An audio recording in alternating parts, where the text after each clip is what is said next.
Prevaranti so vse bolj iznajdljivi. Najprej so začeli tako, da so prodali kakšne izdelke in so rekli, da so pač gluhi in prosijo za denar.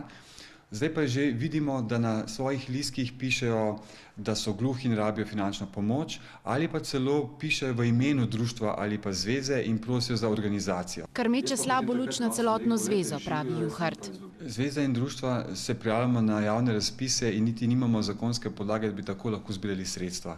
Policija opozarja, da je takšno zbiranje prostovoljnih prispevkov kaznivo in da naj ljudje nikar ne nasedajo prevarantom. Kazen za kršitelja je okoli 100 evrov. Občana vpraša, ali ima za to ustrezno dovoljenje od pristojne upravne enote. Če tega nimajo, je podan sum prekrška po zakonu o varstvu javnega reda in miru. V večini so to tujci, Romuni in Slovaki, še pravijo na policiji, kjer že nekaj časa poskušajo zajeziti tovrstne primere. Zato državljane opozarjajo, da naj jih ob takšnih primerih vedno obvestijo.